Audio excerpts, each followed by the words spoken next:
1964 में प्रतिभाशाली बालक फ्रैंक आविष्कारक की प्रतियोगिता में भाग लेने के लिए न्यूयॉर्क विश्व मेले में जाता है।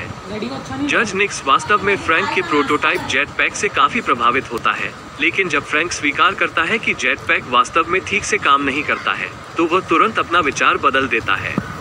निक्स की सहायक एथेना फ्रैंक को पसंद करती है, लेकिन निक्स तब तक उसे प्रतियोगिता में भाग लेने की अनुमति नहीं देती जब तक कि जेट पैक वास्तव में काम नहीं करता। फ्रैंक है जो उसे बताती थी कि वो बस अपना समय बर्बाद कर रहा है। अचानक एथेना उसके पास आती है, जो उसे नीले रंग की टी के साथ एक नारंगी लेपल पिन देती है और उसे बिना किसी की नजर में आए उसके और निक्स का अनुसरण करने के लिए कहती है। निक्स और उसका समूह एक लोकप्रिय आकर्षण पर जा रहा है और लाइन काफी लंबी है, इसलिए फ्रैंक चुपके से किनारे से निकल जाता है और एक खाली नाव में कूद जाता है। सवारी के बीच में एक लेजर फ्रैंक की पिन का पता लगाता है और एक जाल दरवाजा खोलता है जो नाव को एक अंधेरे गलियारे में ले जाता है। एक भविष्य की दिखने वाली गाड़ी दिखाई देती है और फ्रैंक उसमें प्रवेश करने के लिए खुश है, लेकिन जैसे ही वह अंदर जाता है, धातु के पर्दे सभी दरवाजे और खिड़कियां बंद कर देते हैं और गाड़ी पागलों की तरह हिलने लगती है। फ्रैंक फर्श पर गिर जाता है और जब तक गाड़ी रुकती है तब तक वो खड़ा नहीं हो पाता। जब दरवाजे खुलते हैं तो फ्रैंक बाहर निकलता है और खुद को घने कोहरे से घिरे एक प्लेटफॉर्म पर पाता है। उसे आश्चर्य होता है कि एक उड़ने वाली कार उसके पास से गुजरती है और वो अंदर निक्स के साथ एथेना को देखता है। फ्रैंक उनका पीछा करने की कोशिश करता है, लेकिन उसके सामने विशालकाय रोबोट आ जाते हैं और उसे रोकने की कोशिश करते हैं। बच्चा रोबोटिक भुजाओं से बचने के लिए प्लेटफॉर्म पर इधर उधर भागता है और गलती से नीचे प्लेटफॉर्म पर गिर जाता है, जिससे उसका जेट पैक टूट जाता है। एक दोस्ताना रोबोट आता है और जेट पैक को ठीक करने के लिए उसे पकड़ लेता है और फिर उसे फ्रैंक को वापस दे देता है। उसी समय गार्डों का एक समूह फ्रैंक को पकड़ने के लिए आता है, इसलिए वो पीछे हट जाता है और एक बार फिर गिर जाता है। हालांकि इस बार उसके पास उसका जेट पैक था, इसलिए वो उसे पहनता है और उसे सक्रिय करता है। आखिरकार रोबोट की मरम्मत की बदौलत वो उसके साथ उड़ान भर पाता है। फ्रैंक कोहरे के बीच से उड़ता है और पाता है कि वो टुमारोलैंड में है, एक भविष्य का शहर जो सिर्फ सबसे तेज दिमागों से भरा हुआ है। जब वो एथेना को देखता है तो फ्रैंक उसके बगल में उतरता है और निक्स को दिखाने का मौका लेता है कि उसने जेट पैक ठीक कर दिया है। निक्स उसे अनदेखा करता है, लेकिन एथेना फ्रैंक का हाथ थाम लेती है और उसे दिखाती है कि अब से उसकी जिंदगी कैसी होगी। कई साल बाद 2015 में किशोरी लड़की केसी फ्लोरिडा में नासा लॉन्च साइट में घुस जाती है और विध्वंस के लिए इस्तेमाल की जाने वाली सभी मशीनों को नष्ट कर देती है, क्योंकि वह नहीं चाहती कि उसके पिता, जो नासा इंजीनियर के रूप में काम करते हैं, अपनी नौकरी खो दे। एथेना ये सब परछाई से देख रही है और केसी के घर लौटने के बाद एथेना एक छोटे स्कैनर का उपयोग करके केसी के बाइक हेलमेट से उसका डीएनए प्राप्त करती है और उसे अपने आखिरी टुमारोलैंड पिन में कोड करती है। अगली सुबह केसी के पिता एडी को काम से एक कॉल आता है जिसमें स्थिति के बारे में बताया जाता है। केसी को लगता है कि उसने उसकी नौकरी बचा ली है, लेकिन एडी ने बताया कि वे क्रेन की जगह दूसरी क्रेन लाएंगे, इसलिए केसी को वास्तव में कोशिश करना बंद कर देना चाहिए। हालांकि केसी उसे याद दिलाती है कि उम्मीद बनाए रखना ज्यादा महत्वपूर्ण है। शाम को केसी फिर से तोड़फोड़ करने की कोशिश करती है, लेकिन इस बार पुलिस उसका इंतजार कर रही होती है और उसे गिरफ्तार कर लिया जाता है। कुछ घंटों बाद कोई व्यक्ति जमानत का भुगतान करता है और केसी अपना सामान उठाकर घर लौटती है। सभी चीजों के बीच उसे पिन मिलती है और जब वो उसे छूती है तो उसे अचानक एक अलग जगह का दृश्य दिखाई देता है। पिन गिर जाती है और जब केसी उसे फिर से छूती है तो वही बात होती है। इसी बार केसी पिन को ठीक से पकड़ लेती है और खुद को दूर से एक बड़े शहर को देखती हुई पाती है, लेकिन जब वो उस तक चलने की कोशिश करती है तो पिन गिर जाती है और वो फिर से जेल में चली जाती है, क्योंकि चलने से वो कमरे में मौजूद चीजों और लोगों से टकरा जाती है। और अधिक परेशानी से बचने के लिए केसी गम रैपर का उपयोग करके पिन उठाती है। उस समय एडी जमानत का भुगतान करने के बाद केसी को लेने के लिए आता है। घर लौटते समय वो केसी को उसकी हरकतों के लिए डांटता है, इसलिए वो उसे पिन छूने के लिए कहती है, वादा करती है कि इससे सब कुछ समझ में आ जाएगा। हालांकि जब एडी पिन को छूता है तो कुछ नहीं होता। उलझन में केसी खुद पिन को छूती है और दूसरी दुनिया में प्रकट होती है। इस निष्कर्ष पर पहुंचती है कि यह केवल उसके लिए काम करता है। एडी केसी द्वारा पिन के बारे में बकबक करने से थक जाता है और उसे उससे छीन लेता है। जब वे घर पहुंचते हैं तो केसी एडी के सो जाने का इंतजार करती है ताकि वो उसकी नाइट टेबल से पिन चुरा सके। जैसे ही वो उसे छूती है वो दूसरी दुनिया में दिखाई देती है और शहर की ओर चलते हुए वो अपने घर की दीवारों से टकराती है और सीढ़ियों से नीचे गिर भी जाती है। शोर से एडी जाग जाती है, जिससे केसी छिप जाती है और कहीं और ऐसा करने का फैसला करती है। केसी एक विशाल मैदान के बीच में जाती है और पिन को छूती है, जिससे वो आखिरकार टुमारोलैंड में दिखाई देती है। शहर में आगे जाने के लिए ट्रेन लेते समय उसे पता चलता है कि पिन में एक टाइमर है जो नीचे जा रहा है और कोई भी उसे नहीं देख सकता है। केसी अगले स्टॉप पर ट्रेन से उतरती है और वो कुछ महत्वपूर्ण वैज्ञानिकों को एक अलग तरह के वैगन में प्रवेश करते हुए देखती है। वो उनका पीछा करने की कोशिश करती है, लेकिन अचानक उसके चारों ओर पानी दिखाई देता है क्योंकि पिन टाइमर 0 पर पहुंचने वाला है। केसी इसे अनदेखा करने की कोशिश करती है और पानी के माध्यम से आगे बढ़ती है, लेकिन जल्द ही टुमारोलैंड गायब हो जाता है और केसी खुद को दलदल में पाती है। घर लौटते ही केसी अपने भाई नेट को जगाती है और उससे अपने पिता के कंप्यूटर का पासवर्ड पूछती है। भाई बहन ऑनलाइन पिन खोजते हैं और एक स्टोर का विज्ञापन पाते हैं जो इन पिन को किसी से भी खरीद सकता है। केसी दुकान का पता लिखती है और नेट से कहती है कि वो अपने पिता को बताए कि वो कुछ दोस्तों के साथ कैंपिंग करने जा रही है। सुबह एथेना घर पर आती है, इसलिए नेट उसे कैंपिंग का बहाना देता है। एथेना समझ जाती है कि वो झूठ बोल रहा है और उस पर दबाव बनाती है जब तक कि वो आखिरकार कबूल नहीं कर लेता। इस बीच केसी विज्ञापन वाली दुकान पर पहुंच जाती है। संकी क्लर्कों को इसमें स्पष्ट रूप से दिलचस्पी है और वे पुष्टि करते हैं कि केसी ने जो देखा वो वास्तविक था। टुमारोलैंड एक ऐसी जगह है जहां सभी प्रतिभाशाली दिमाग सरकार और लालच की जंजीरों के बिना स्वतंत्र रूप से सृजन करने के लिए इकट्ठा होते हैं, और शहर तक पहुंचने का एकमात्र रास्ता पिन के माध्यम से है। क्लर्क पिन खरीदना चाहते हैं और जानना चाहते हैं कि केसी को ये कहां से मिला, लेकिन जब केसी सहयोग करने से इनकार करता है तो वे दरवाजा बंद करने के लिए एक बटन दबाते हैं और भविष्य के हथियारों की एक जोड़ी प्रकट करते हैं जो प्लाज्मा को शूट कर सकते हैं। केसी सामान के बीच छिपने की कोशिश करती है, लेकिन क्लर्क उसे फिर भी ढूंढ लेते हैं और किसी लड़की के बारे में जानकारी मांगते हैं। अचानक एक ग्रेनेड खिड़की से टूटकर गिरता है और क्लर्कों को एक बल्क क्षेत्र के अंदर जमा देता है। एक हथियारबंद एथेना भी दुकान में प्रवेश करती है और बताती है कि यह एक टाइम बम है जो लंबे समय तक नहीं टिकेगा। फिर केसी को मैदान से अपना हाथ बाहर निकालने में मदद करती है।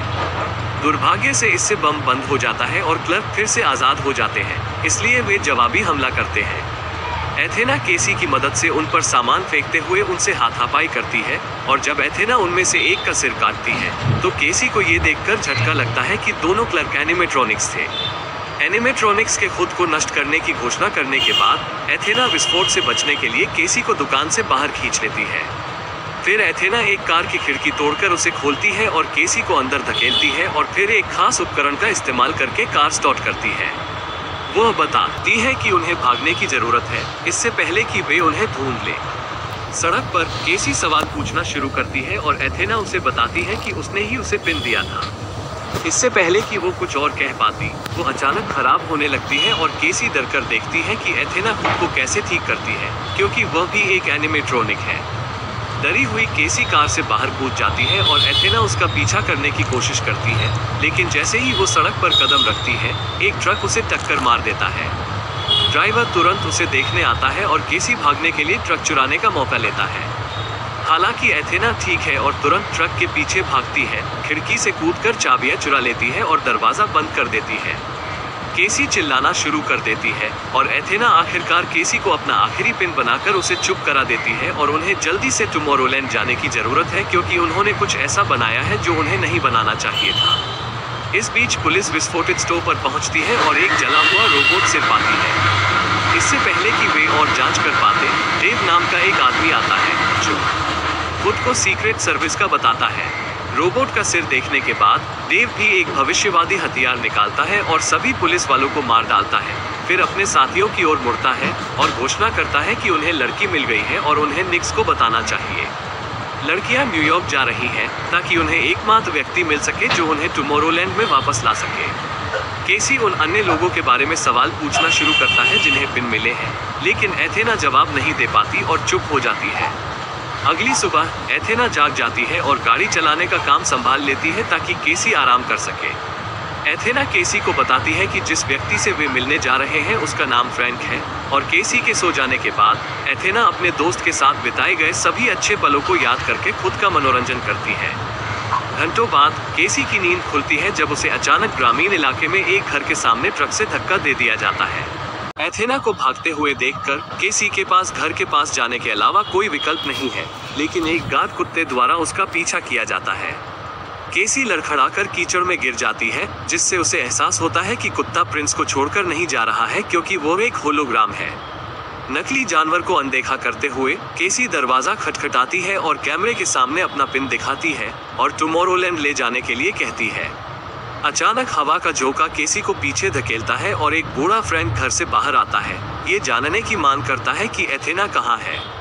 ये सुनकर कि वो चली गई है, फ्रैंक क्रोधित हो जाता है और वो केसी को वहां से चले जाने के लिए कहता है क्योंकि टुमारोलैंड एक चालाकी भरा झूठ है। फिर फ्रैंक अपने घर लौटता है और दरवाजा बंद कर देता है। केसी घर से जाने से मना कर देती है और बारिश होने पर भी बाहर ही इंतजार करती है। आखिरकार वो थक जाती है और योजना बनाने के लिए इधर उधर देखती है।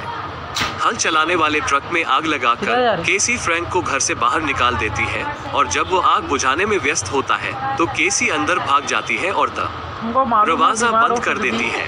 जब फ्रैंक फिर से अंदर जाने की कोशिश करता है तो केसी उसे उसी तरह हवा के झोंके से पीछे धकेल देती है। केसी घर के चारों ओर देखना शुरू कर देता है और उसे तरह तरह के पागलपन भरे आविष्कार मिलते हैं। एक खास मशीन पर छोटे फ्रैंक का रिकॉर्ड चलता है जिसमें वो एथेना को हंसाने की कोशिश कर रहा है और एथेना उसे कोशिश करना बंद करने के लिए कह रही है। दूसरे कमरे में उसे समाचारों को दिखाने वाली स्क्रीन का एक समूह और एक टाइमर मिलता है जो धीरे धीरे नीचे जा रहा है। मना कर देते हो। अचानक सीढ़ियों के नीचे एक गुप्त दरवाजा खुलता है और फ्रैंक घर में वापस आ जाता है। केसी को बाहर निकालने के लिए तैयार होता है, लेकिन वो उसे कुछ जवाब देने के लिए मना लेती है। फ्रैंक को टुमारोलैंड से बाहर निकाल दिया गया था क्योंकि उसने कुछ ऐसा बनाया था जो उसे नहीं बनाना चाहिए था, जो स्क्रीन से जुड़ा टाइमर है। वो सोचता है कि क्या केसी अपनी मौत की तारीख जानना चाहेगी और वो हाँ कहती है, लेकिन उसकी मौत को स्वीकार करना वास्तव में उसकी मौत का कारण हो सकता है, इसलिए वो इस पर विश्वास नहीं करेगी क्योंकि उन्हें अपनी नियति खुद बनाने में सक्षम होने की आवश्यकता है। इस कथन के कारण स्क्रीन पर प्रतिशत गिर जाता है जो फ्रैंक को बहुत प्रभावित करता है। उनकी बातचीत अचानक देव और उसके एजेंटों के आने से बाधित होती है जो वास्तव में केसी की तलाश में रोबोट है। फ्रैंक तुरंत सभी धातु के ब्लाइंड्स को सक्रिय कर देता है और जब एक रोबोट किसी तरह अंदर जाने के लिए अपनी ताकत का इस्तेमाल करता है तो फ्रैंक उसे बिजली का झटका देने के लिए एक उपकरण का इस्तेमाल करता है। दीवार पर लगे बिजली के जाल से एक और रोबोट नष्ट हो जाता है और फ्रैंक दो और रोबोट को एक गुप्त जाल के दरवाजे से गिराकर उनसे छुटकारा पा लेता है। फिर फ्रैंक और केसी लिविंग रूम में भागते हैं जहां एक और रोबोट इंतजार कर रहा है। फ्रैंक हाथापाई करता है और केसी उसे एक विशेष पोर्टल मशीन पकड़कर और रोबोट को अंदर डालकर जीतने में मदद करता है। दोनों ऊपर की ओर बढ़ते हैं जहां और रोबोट घर के चारों ओर अलग अलग जाल में फंस जाते हैं जब तक कि देव उन्हें पकड़ नहीं लेता और फ्रैंक को बंदूक की नोक पर पकड़ लेता है। सौभाग्य से केसी को एक बल्ला मिल जाता है और वो उससे देव को बुरी तरह पीटता है। फिर फ्रैंक केसी को बाथरूम में खींचता है और वे टब में कूद जाते हैं जिसे फ्रैंक सक्रिय करके कैप्सूल में बदल देता है। एक और रोबोट उनके पीछे आता है और टब को पकड़ने की कोशिश करता है, लेकिन उसी समय फ्रैंक उसे छोड़ देता है जिससे कैप्सूल उड़कर झील में गिर जाता है। फ्रैंक और केसी तैरकर जंगल में प्रवेश करते हैं जहां फ्रैंक ने एक बाइक छिपा रखी है जो स्टार्ट नहीं हो रही है। दोनों अचानक एक रोशनी से चौंक जाते हैं, लेकिन ये सिर्फ एथेना ही थी जो उन्हें लेने आई थी। तीनों ट्रक में बैठकर निकल जाते हैं और जैसे ही वे सड़क पर आते हैं फ्रैंक और एथेना बहस करने लगते हैं। ये पता चलता है कि सभी पिन नष्ट किए जाने थे और एथेना लोगों की भर्ती जारी रखने के लिए 12 के आखिरी बॉक्स के साथ भाग जाती है। फ्रैंक इस बात से क्रोधित है कि और भी युवा लोगों को इसमें घसीटा गया है और केसी से कहता है कि एथेना ने झूठ बोला है। अगर आप बहुत सारे सवाल पूछते हैं तो वो चुप नहीं होती, ये सिर्फ आपकी अनदेखी है। फ्रैंक को लगता है कि एथेना आपको लुभाने और बाद में आपको छोड़ने के लिए नकली भावनाएं दिखाती है। एथेना को दुख होता है लेकिन वो अभी के लिए इसे अनदेखा कर उन्हें स्थानीय स्टेशन पर ले जाती है जहां फ्रैंक ने एक गुप्त नेटवर्क स्थापित किया है जो उसके घर तक संचार करता है। वहां एक और कैप्सूल उनका इंतजार कर रहा है और एक बार जब मनुष्य उचित सुरक्षा पहन लेते हैं तो वे उस सिस्टम को सक्रिय कर देते हैं जो उन्हें दूर भेज देता है। एक बार जब वे पहुंचते हैं तो केसी को पता चलता है कि वे एफिल टावर के शीर्ष पर है। दरवाजे के पास एक गार्ड है, लेकिन सौभाग्य से फ्रैंक अपने बैग में बहुत सारे आविष्कार लेकर आया है जिसमें एक छोटा सा उपकरण भी शामिल है जिससे केसी सिर्फ एक हल्के से टैप से गार्ड को बाहर निकाल सकता है। वे प्रसिद्ध आविष्कारकों के साथ एक प्रदर्शनी वाले कमरे में प्रवेश करते हैं और फ्रैंक बताते हैं कि एफिल, वर्ने, टेस्ला और एडिसन वे लोग थे जिन्होंने एफिल टावर को एक एंटीना के रूप में इस्तेमाल करके टुमारोलैंड की शुरुआत की थी, जो उन्हें दूसरी दुनिया में ले गया। हमेशा एक गुप्त प्रवेश द्वार की अफवाह रही है और चारों ओर खोज करने के बाद फ्रैंक इसे सक्रिय करता है। इससे एफिल टावर 2 हिस्सों में विभाजित हो जाता है और एक रॉकेट दिखाई देता है। इसलिए तीनों जल्दी से अंदर जाते हैं क्योंकि अधिक रोबोट उन्हें पकड़ने के लिए आते हैं। रॉकेट द्वारा उड़ान भरते समय जो ऊर्जा निकलती है वो रोबोट को दूर धकेलती है और कुछ देर ऊपर उड़ने के बाद रोबोट फिर से वापस चला जाता है और बहुत तेज गति से नीचे गिरते समय एक पोर्टल खोलता है। कुछ क्षण बाद समूह टुमारोलैंड पहुंचता है। अधिकारियों ने उन्हें गिरते हुए देखा और उनके पीछे आ रहे हैं, इसलिए फ्रैंक एथेना को उसके शरीर के अंदर एक विशेष बम छिपाने के लिए कहता है जो वो अपने साथ लाया था। उनसे मिलने वाला पहला व्यक्ति निक्स है, जो शहर का गवर्नर है, जो उन्हें गिरफ्तार करना चाहता है। फ्रैंक और एथेना ने उसे ये बताकर तुरंत उसका मन बदल दिया कि केसी स्क्रीन पर प्रतिशत कम करने में सक्षम है। हैरान, निक्स तीनों को मुख्यालय ले जाता है जहां वे फ्रैंक के खतरनाक आविष्कार को रखते हैं जिसे टैचियन मशीन कहा जाता है। जब वे लिफ्ट लेते हैं तो केसी होलोग्राम देखती है जो भविष्य की झलकियां होती हैं, जो मशीन के कारण होती हैं, जो प्रकाश की तुलना में काफी तेज गति से चलने वाले कण का उपयोग करती है। समूह मशीन के केंद्र में प्रवेश करता है और फ्रैंक केसी को इसका उपयोग करना सिखाता है, जिससे वह मानवता के इतिहास के किसी भी बिंदु को देख सकती है। केसी कुछ सुबह पहले अपने घर में खुद को देखकर चौंक जाती है और फ्रैंक समझाता है कि मशीन आगे भी देख सकती है, इसलिए केसी तेज गति से इतिहास को देखना शुरू कर देती है जब तक कि वो आखिरकार समस्या को नहीं देख लेती। मशीन ने भविष्यवाणी की है कि 58 दिनों में दुनिया खत्म हो जाएगी। केसी को समझ में नहीं आता कि वे पृथ्वी पर लोगों को चेतावनी क्यों नहीं दे रहे हैं और निक्स समझाता है कि उसे इसकी परवाह नहीं है क्योंकि यही दुनिया खत्म होगी, टुमारोलैंड नहीं, और वो किसी को भी वहां रहने की अनुमति नहीं देगा क्योंकि वे टुमारोलैंड के साथ भी वही करेंगे जो उन्होंने पृथ्वी के साथ किया था। केसी इसे स्वीकार करने से इनकार करती है और उसके रवैये के कारण स्क्रीन एक सेकंड के लिए झिलमिलाती है, जिससे एक बेहतर दुनिया दिखाई देती है। फ्रैंक ये बताने की कोशिश करता है कि यह साबित करता है कि एक मौका है, लेकिन निक्स ने उन सभी को बाहर कर दिया। कुछ क्षण बाद फ्रैंक जागता है और पाता है कि एथेना उन्हें बता रही है कि उन्हें फिर से निर्वासित किया जाएगा। केसी उदास है क्योंकि यह पूरा रोमांच बेकार गया है और जब फ्रैंक उसे सांत्वना देने की कोशिश करता है तो वो भड़क जाती है, उन पर झूठ बोलने का आरोप लगाती है। जैसे ही वो चिल्लाना शुरू करती है, उसे अचानक एहसास होता है फ्रैंक अपने घर पर इसे देखने के लिए मशीन के सिग्नल की चोरी कर रहा है और सिग्नल पृथ्वी के चारों ओर घूम रहा है, लोगों के दिमाग में विनाश के इन विचारों को झकझोर रहा है। यह एक स्वपूर्ण भविष्यवाणी है, लेकिन अगर केसी अपनी आशावादिता से इसे बदल सकती है तो इसका मतलब है कि इसे बंद करने से लोगों को फिर से रोशनी देखने को मिलेगी। गार्ड तीनों को लेने आते हैं ताकि उन्हें पोर्टल के जरिए टुमारोलैंड से बाहर निकाला जा सके। केसी निक्स को अपनी खोज के बारे में बताने की कोशिश करती है और उसे मशीन बंद करने के लिए कहती है, लेकिन निक्स कहता है कि कोई बंद बटन नहीं है। उसका शांत रवैया फ्रैंक को सच्चाई का एहसास कराता है। निक्स जानबूझकर लोगों के दिमाग में यह विचार डाल रहा है। निक्स बताते हैं कि अतीत में सरकार को आने वाले विनाश के बारे में बताने की कोशिश को नजरअंदाज कर दिया गया था, इसलिए उन्होंने लोगों के दिमाग में यह विचार सीधे चेतावनी के तौर पर भेजा ताकि वे अपना तरीका बदल सके। हालांकि बेहतर भविष्य के लिए काम करने के बजाय मानवता ने दुनिया के अंत को अपरिहार्य मान लिया। निक्स की राय में यह मशीन की गलती नहीं है, मानवता ने इसे खुद ही लाया है। फ्रैंक इसे स्वीकार करने का नाटक करता है और निक्स से हाथ मिलाता है, लेकिन केवल अपने कंगन को छूने और मशीन प्लेटफॉर्म को फिर से शुरू करने के लिए। एथेना और केसी गार्ड को मार गिराते हैं जबकि फ्रैंक निक्स से लड़ता है, जो लड़कियों के पीछे जाने के लिए 2 रोबोट सक्रिय करता है। फ्रैंक एथेना से उसे दिया गया बम इस्तेमाल करने के लिए कहता है, लेकिन जब एथेना कोशिश करती है तो रोबोट उसे पकड़ लेते हैं। एथेना रोबोट से लड़ते हुए केसी को बम थमा देती है और केसी प्लेटफॉर्म की ओर भागती है, जो पागलों की तरह हिलने लगता है क्योंकि पोर्टल के दूसरी तरफ फ्रैंक और निक्स ब्रेसलेट के लिए लड़ते रहते हैं। एथेना एक रोबोट पर नियंत्रण प्राप्त कर लेती है और उसका उपयोग दूसरे रोबोट को पोर्टल के माध्यम से धकेलने के लिए करती है, जिससे वो निक्स पर भी हमला कर देता है। केसी भविष्य की झलक देखकर बम को सक्रिय करने में सफल हो जाती है, लेकिन जब वो उसे फेंकने वाली होती है तो निक्स ब्रेसलेट पर नियंत्रण प्राप्त कर लेता है और प्लेटफॉर्म को नीचे खींच लेता है। एथेना अपने रोबोट के साथ प्लेटफॉर्म को पकड़ने के लिए दौड़ती है और फिर पोर्टल को बंद करने के लिए कंट्रोल पैनल की ओर भागती है, जिससे दूसरा रोबोट नष्ट हो जाता है और फ्रैंक और निक्स बाहर रह जाते हैं। उस समय केसी को बम मिलता है जो फटने वाला होता है। एथेना के पास फिर से पोर्टल खोलने के अलावा कोई विकल्प नहीं होता है और जब पुरुष वापस अंदर भागते हैं तो वे पोर्टल में बम फेंक देते हैं ताकि वो उनसे दूर फट जाए। पोर्टल टूट जाता है और निक्स के ऊपर गिर जाता है, जिससे वो फंस जाता है। हालांकि पास में एक बंदूक है जिसे वो फ्रैंक को मारने के लिए उठाता है। एथेना फ्रैंक को मरते हुए देखती है और समझती है कि यह भविष्य से एक फ्लैश है, इसलिए वो खुद को फ्रैंक और शॉट के बीच में रखने के लिए दौड़ती है। केसी निक्स से बंदूक ले लेती